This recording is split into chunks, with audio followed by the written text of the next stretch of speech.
सबसे पहले मैं सुजीत जी के पास जाना चाहूंगा। आप सभी एक्सपर्ट्स का स्वागत है शो पे।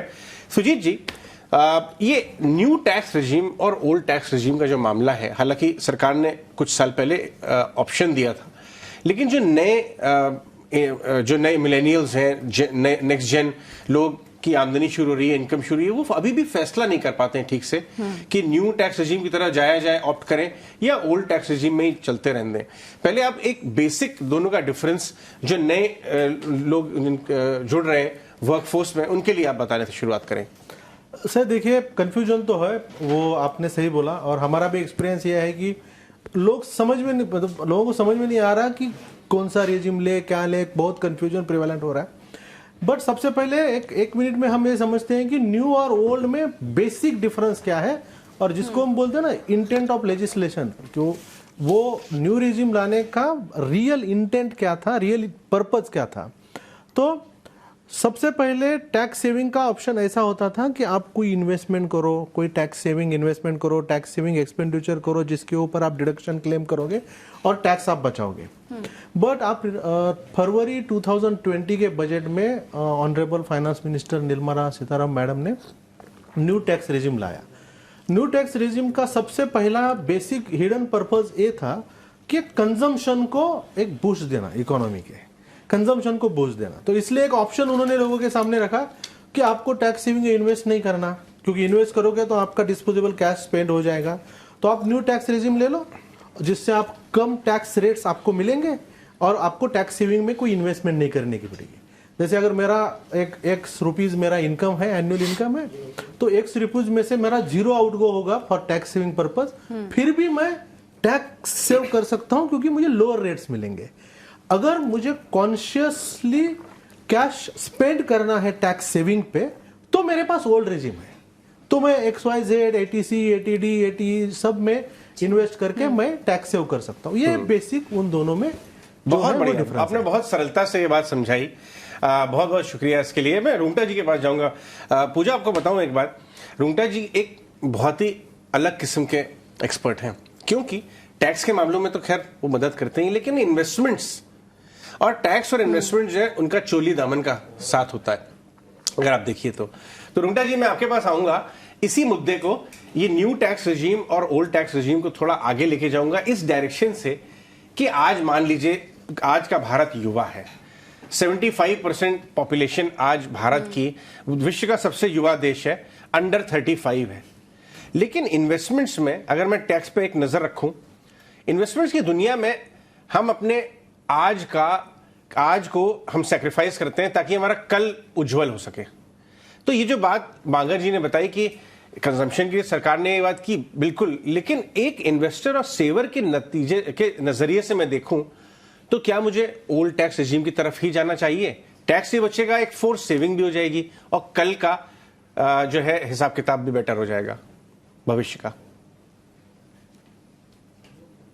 रूंगटा जी, तो मेरे ख्याल से जो आपने एक वर्ड यूज किया फोर्स्ड, आई थिंक उससे अलग हटना है कि जिस अब आपके as a consumer, as an income earner, अब आपके पास चॉइस हो गई। आपको कंज्यूम करना है, कंज्यूम करिए। आपको इन्वेस्ट करना है, आप इन्वेस्ट करिए। ये आपका डिसीजन है। पहले क्या हो रहा था, चूंकि टैक्स सेविंग लोगों को इतनी चकाचौंध कर देती थी कि इवन बैड इन्वेस्टमेंट्स में लोग पैसा लगा रहे थे। जब mix of insurance and investments जो होता है, उसमें भी लोग पैसा लगा रहे थे। Those were not good investments. But चूंकि टैक्स ब्रेक मिल रहा था, तो वो फरवरी मार्च में उसकी सीजन चलती थी। अब ये चॉइस देने से now it is up to the tax, it is up to the investor, tax payer. अब उसे डिसाइड करना है कि मुझे इंस्टेंट ग्रेटिफिकेशन चाहिए, मैं ये छुट्टी पे चला जाऊं, गाड़ी खरीद लूं, टीवी खरीद लूं, वॉशिंग मशीन खरीद लूं, या और कोई सामान खरीद लूं, या मेरे फ्यूचर के लिए मैं इन्वेस्ट करूं। टैक्स से अब मुझे उसका tax is not pushing me, मुझे अब धक्का नहीं दे रहा वो एक डायरेक्शन में। और मेरे ख्याल से ये बहुत अच्छी बात है। इन्वेस्टमेंट्स, अब ऐसा दौर आ गया कि लोग इन्वेस्टमेंट्स इन्वेस्टमेंट पर्पस के लिए करते हैं, इंश्योरेंस पर्पस के लिए करते हैं, तो उनको टैक्स का इंसेंटिव देना वो जरूरी नहीं है। और मेरे ख्याल से ये बहुत ही अच्छा कदम है कि अब टैक्स पेयर के पास चॉइस है उसे क्या करना। चॉइस तो है, लेकिन कंफ्यूजन भी है कंफ्यूजन भी है उसके साथ साथ, क्योंकि सुधीर जी अगला सवाल मेरा आपसे होगा, क्योंकि जब फाइनेंस मिनिस्टर ने अनाउंस किया कि वो न्यू टैक्स रेजीम लाने वाली हैं और वो डिफॉल्ट हो जाएगा, काफी लोग उसमें कंफ्यूज हो गए, समय पर ऑप्ट नहीं कर पाए कि न्यू टैक्स रेजीम ऑप्ट करे, ओल्ड टैक्स रेजीम ऑप्ट करे। मेरे देखे हुए एग्जांपल्स हैं और अभी हमें सवाल भी मिल रहे हैं उस पे।